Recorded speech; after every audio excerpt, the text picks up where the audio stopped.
নমস্কাৰ বন্ধু বান্ধৱীসকল স্বাগতম জনাইছো job education YouTube channel to জবলৈ টু জব চেনেলৰ জৰিয়তে আমি অসম তথা ভাৰতৰ চৰকাৰী বেচৰকাৰী চাকৰি বিজ্ঞাপন আলোচনা কৰোঁ।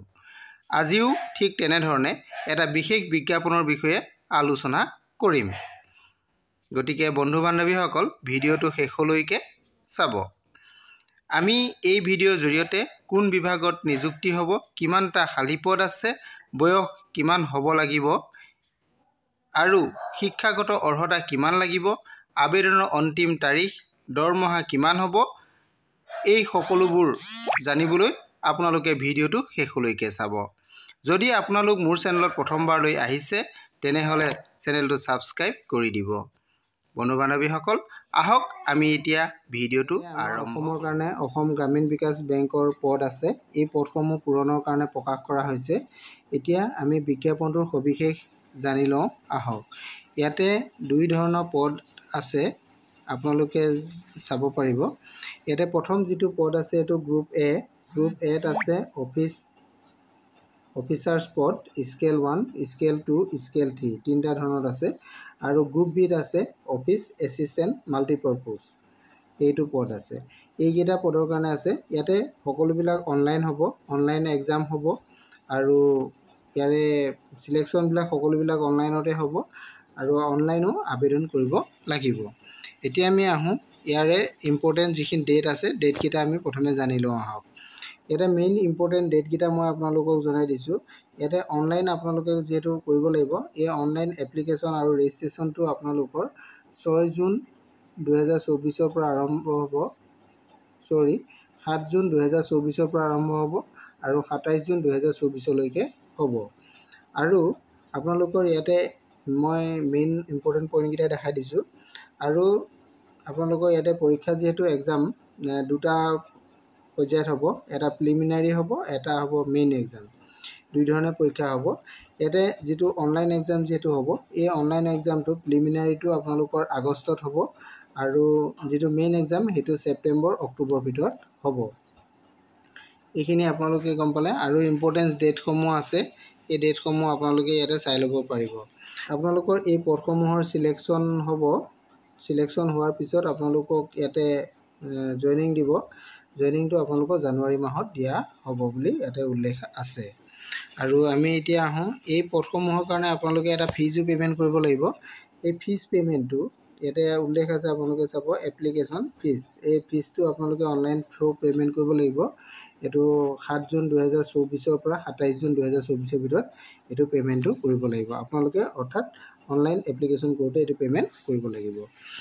আৰু এতিয়া আমি আহোঁ নেক্সট আছে। নেক্সট আমাৰ যিখিনি বস্তু আছে পদসমূহৰ কাৰণে, পদসমূহ আপোনালোকক মই ক'লোৱেই কি কি পদ হয়। পদকেইটা আপোনালোকে নিশ্চয় বুজি পাইছেই। এতিয়া আমি ইয়াৰ কাৰণে কি কি এছেঞ্চিয়েল বস্তু আছে মই এইকেইটা আপোনালোকক জনাই দিব বিচাৰিছোঁ। ইয়াতে পদটো আপোনালোকৰ আমাৰ ক'ত ক'ত আছে চাওক। ইয়াতে অসম গ্ৰামীণ বিকাশ বেংক আমাৰ অসমৰ কাৰণে, গুৱাহাটী হেড অফিচ হয়, আছামত হয়। ইয়াত আছাম, বঙালী, বড়ো ভাষাত আপোনালোকৰ এইখিনি এক্সামটো হ'ব।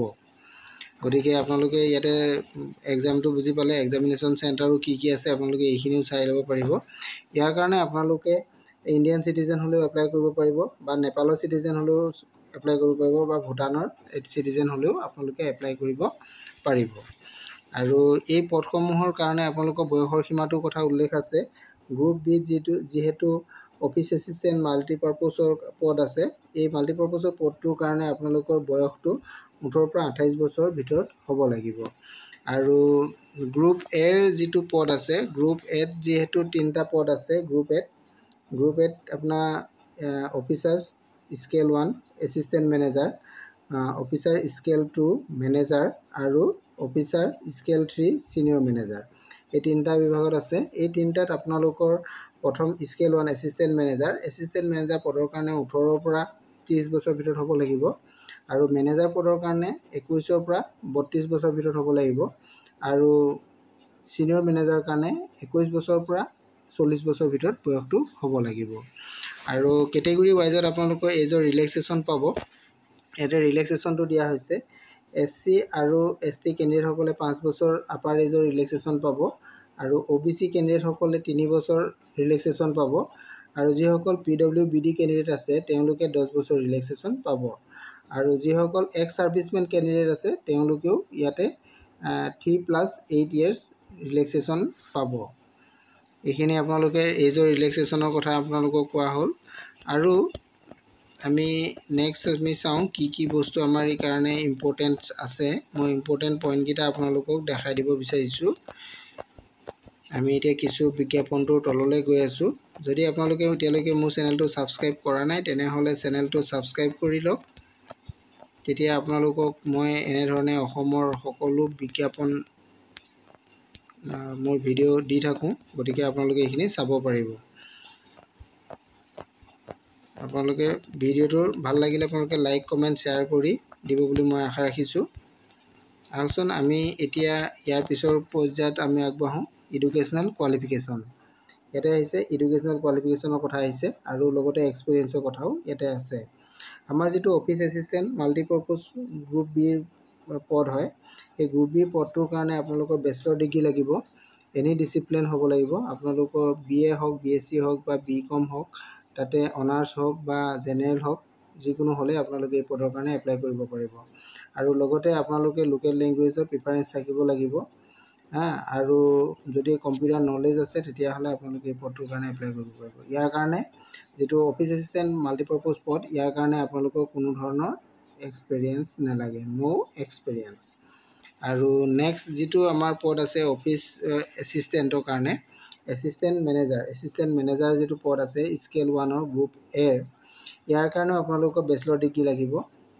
আৰু যদি আপোনালোকৰ এইকেইটা তলত যিখিনি ছাবজেক্ট দিয়া আছে এইখিনিত যদি আপোনালোকে গ্ৰেজুৱেশ্যন কৰিছে তেনেহ'লে আপোনালোকৰ প্ৰিফাৰেঞ্চ পাব। এগ্ৰিকালচাৰ বা হৰ্টিকালচাৰ বা আপোনালোকৰ forestry, animal husbandry, veterinary science, agriculture engineering, এইবিলাক যদি আপোনালোকে আছে তেনেহ'লে প্ৰিফাৰেঞ্চ পাব আৰু কম্পিউটাৰ নলেজটো আপোনালোকক লাগিব। আৰু এই পদটোৰ কাৰণেও এছিষ্টেণ্ট মেনেজাৰ পদটো আপোনালোকৰ এক্সপিৰিয়েঞ্চ নালাগে, অৰ্থাৎ ন' এক্সপিৰিয়েঞ্চ। এইটো বুজি পালে। নেক্সট আমি আহিলোঁ জেনেৰেল বেংকিং অফিচাৰ অৰ্থাৎ স্কেল 2ৰ কাৰণে। এই স্কেল 2টো এইটোতো আপোনালোকৰ বেচেলৰ ডিগ্ৰী হ'ব লাগিব, এনি ডিচিপ্লিন, আৰু ইয়াতে আপোনালোকৰ 50% মাৰ্ক থাকিব লাগিব। আৰু এইখিনি ছাবজেক্টত আপোনালোকৰ প্ৰিফাৰেঞ্চ দিয়া হ'ব। আপোনালোকে চাওক banking, finance, marketing, agriculture, horticulture, forestry, animal husbandry, এইখিনি যদি হয় থাকে তেনেহ'লে আপোনালোকে প্ৰিফাৰেঞ্চ ইয়াতে পাব। আৰু এই পদটোৰ কাৰণে আপোনালোকৰ এক্সপিৰিয়েঞ্চ বিচৰা হৈছে। এইটো এক্সপিৰিয়েঞ্চটো আপোনালোকে চাওক 2 years an officers in bank or financial ইনষ্টিটিউটত যদি আপোনালোকে ছেক্টৰত কাম কৰিছে তেনেহ'লে আপোনালোকৰ এই পদটোৰ কাৰণে এপ্লাই কৰিব পাৰিব। নেক্সট আছে আমাৰ অফিচ স্কেল, এইটো পদৰ কাৰণে আহিছোঁ। অফিচ স্কেলটো স্পেচিয়েলিষ্ট অফিচাৰ মেনেজাৰ পদৰ কাৰণে। ইয়াৰ কাৰণে আপোনালোকৰ বেচেলৰ ডিগ্ৰী হ'ব লাগিব আৰু 50% মাৰ্ক থাকিব লাগিব। লগত আপোনালোকে চাৰ্টাৰ্ড একাউণ্ট হ'ব লাগিব, তেতিয়াহ'লেও আপোনালোকে এপ্লাই কৰিব পাৰিব।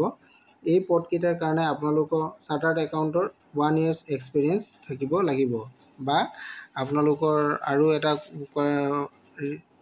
এক্সপিৰিয়েঞ্চ হ'লেও পাৰিব। আপোনালোকে এইটো ফিল্ডত 1 year কাম কৰা ৰিলিভেণ্ট আপোনালোকৰ যদি আছে তেনেহ'লেও এপ্লাই কৰিব পাৰিব।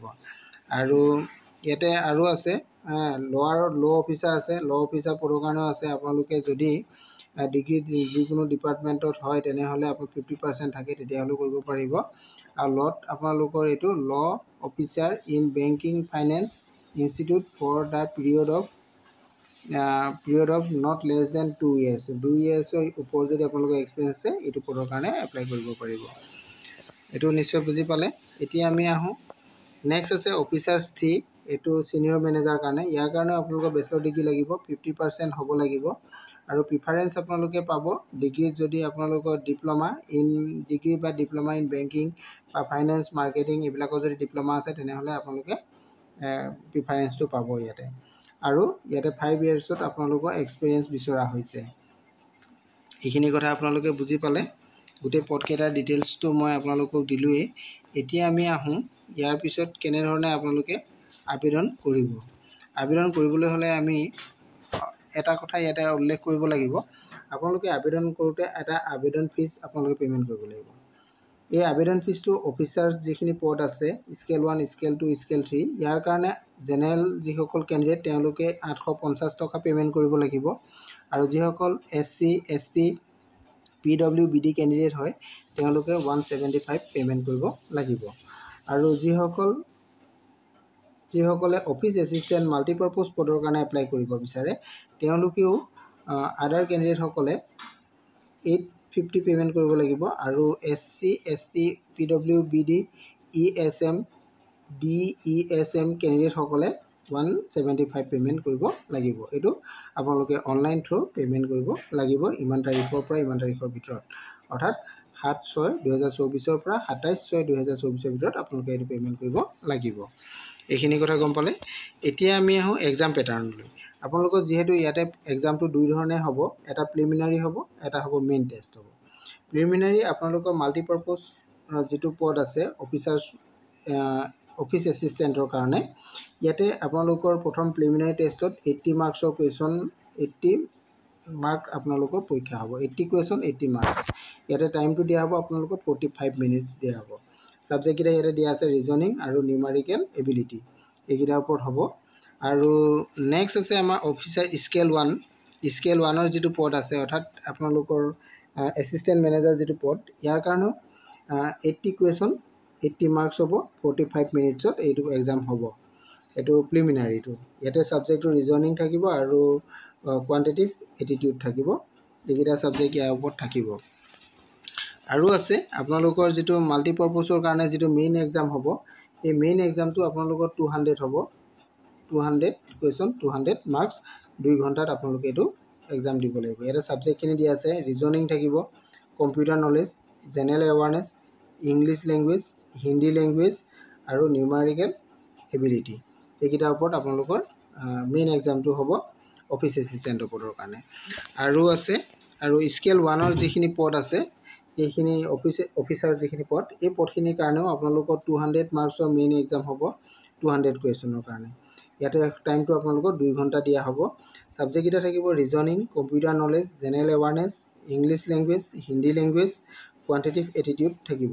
এইকেইটা বস্তু থাকিব আপোনালোকে এইখিনি এক্সামৰ কাৰণে, মেইন এক্সামৰ কাৰণে। আৰু তেনেধৰণে আপোনালোকে গোটেইখিনি কথা আপোনালোকে গম পালেই, মই গোটেইখিনি কৈয়ে দিলোঁ। আৰু ইয়াতে এটা কথা, আমাৰ অসমৰ কাৰণে আপোনালোকৰ কুৱেশ্যন যিবিলাক থাকিব, কুৱেশ্যনবিলাক ইংলিছ, হিন্দী আৰু আছামিজ তিনিটা ভাষাতে থাকিব। আপোনালোকে যিটো সুবিধা হয় এইটো ভাষাতে আপোনালোকে এনচাৰ কৰিব পাৰিব। আৰু এতিয়া আমি এপ্লাই কৰাৰ কথালৈ আহোঁ। এপ্লাই কৰাৰ আগতে আপোনালোকৰ আৰু এটা দিছে স্কেল 2ৰ যিটো এক্সাম, স্কেল 2ৰ অফিচাৰ যিটো পদ আছে, সেই পদটোৰ কাৰণে ইয়াতে এক্সাম পেটাৰ্ণটো দিছে। পেপাৰকেইখন কি হ'ব, ইয়াতে 200 মাৰ্কছৰ হ'ব, একেধৰণে আগৰটোৰ গতে। আৰু টাইমটো আপোনালোকক 2 ঘণ্টাই দিছে। ছাবজেক্টকেইটা reasoning, computer knowledge, financial awareness আৰু English language, Hindi language, quantitative aptitude আৰু ডাটা ইণ্টাৰপ্ৰিটেশ্যন। এইকেইটা বস্তুৰ আপোনালোকৰ ছাবজেক্ট থাকিব। আৰু স্কেল 2ৰ স্পেচিয়েল যিটো থাকিব, তাৰ কাৰণেও আপোনালোকৰ ইয়াতে দিয়া হৈছে। তাৰ কাৰণে আপোনালোকে এইটো চাই লওক। ইয়াতে 200 মাৰ্কছৰ 240 কুৱেশ্যন 200 মাৰ্কছ থাকিব। ইয়াতে টাইমটো থাকিব আপোনালোকৰ 2 ঘণ্টা 30 মিনিট, অৰ্থাৎ 2.5 ঘণ্টা পৰীক্ষা হ'ব। ইয়াতে ছাবজেক্টকেইটা professional language, reasoning, financial awareness, English language, Hindi language, computer knowledge, quantitative aptitude and data interpretation. এইকেইটা ছাবজেক্ট ইয়াতে থাকিব। নেক্সট আছে স্কেল 2ৰ আৰু এটা আছে, এইটো পদৰ কাৰণে আপোনালোকৰো ঠিক তেনেধৰণে একেই দেখিছে। আপোনালোকে ইয়াতে 2 ঘণ্টাৰ কাৰণে দিয়া হ'ব। ছাবজেক্টকেইটা আপোনালোকে এইকেইটা চাই ল'ব পাৰিব। এইখিনি নিশ্চয় বুজি পালেই। এতিয়া আমি আহোঁ এপ্লাই কেনেধৰণে কৰিব লাগিব, এই কথাখিনিলৈ আমি আহোঁ। এই কথাখিনিৰ কাৰণে আমি আহিছোঁ, আমি কিছু তললৈ গৈ আছোঁ। মই এপ্লাই অপশ্যনটো আপোনালোকক দেখাবৰ কাৰণে বিজ্ঞাপনটো আপোনালোকে তললৈ গৈ থাকিব। তললৈ গৈ থাকিলে আপোনালোকে পাব। এই বিজ্ঞাপনটো পাবৰ কাৰণে আপোনালোকে মোৰ ভিডিঅ'ৰ শেষত কমেণ্ট কৰিব, নহ'লে আপোনালোকে ইয়াৰ যিটো অফিচিয়েল ৱেবছাইট, মই এইটো আপোনালোকক ভিডিঅ'ৰ শেষত কৈ দিম। আপোনালোকে ভিডিঅ'ৰ শেষলৈকে চাব, তেতিয়া আপোনালোকে ইয়াৰ ৱেবছাইটটো গম পালে তাৰ পৰা গৈ ডাইৰেক্ট আপোনালোকে যাব পাৰিব। এতিয়া আমি আহোঁ এপ্লাই কৰিবৰ কাৰণে। এপ্লাইটো দেখিছে আপোনালোকে, হাউ টু এপ্লাই। আপোনালোকে এপ্লাই কৰিবলৈ হ'লে এইটো কি কৰিব লাগিব, কি পদ আছে এইকেইটা আপোনালোকে ইয়াতে গম পালেই। গোটেইকেইটা পদকেইটা দিয়া হৈছে। ইয়াত এপ্লাই কৰিবলৈ আপোনালোকে অনলাইনত আপোনালোকে এপ্লাই কৰিব লাগিব। অনলাইন এপ্লাইটো আপোনালোকে 7/6/2024 পৰা 27/6/2024 ভিতৰত আপোনালোকে এপ্লাই কৰিব লাগিব আৰু ইয়াৰ কাৰণে ফিজটো আপোনালোকে এইটো 27/6/2024 ভিতৰতে পে'মেণ্টটো কৰিব লাগিব আৰু আপোনালোকে অনলাইন যেটো কৰিব লাগিব অনলাইন কৰিবলৈ হ'লে আপোনালোকে ইয়াৰ যেটো অফিচিয়েল ৱেবছাইট আছে এই অফিচিয়েল ৱেবছাইটত যাব লাগিব এটো হৈছে অফিচিয়েল ৱেবছাইটটো www.ibps.in এই ৱেবছাইটত যাব ইয়াতে গ'লে আপোনালোকে অনলাইন আবেদন কৰিব পাৰিব এটো ৱেবছাইটটো নিশ্চয় বুজি পালে আৰু যদি বিজ্ঞাপনটো লাগে তেনেহলেও আপোনালোকে এই ৱেবছাইটতে যাব এটো ৱেবছাইটত গ'লে আপোনালোকে বিজ্ঞাপনটো পাই যাব আৰু অনলাইন আবেদনো তাৰ পৰাই আপোনালোকে কৰিব পাৰিব পেমেন্টটো তাৰ পৰাই আপোনালোকে কৰিব পাৰিব সকলোখিনি কথা মই আপোনালোকক ক'লোই আৰু যদি কিবা আপোনালোকে ইয়াৰ বিষয়ে জানিব বিচাৰে তেনেহলে মোৰ ভিডিঅ'ৰ শেষত মোলৈ কমেন্ট কৰিব মই আপোনালোকক জনাবলৈ চেষ্টা কৰিম থ্যাংক ইউ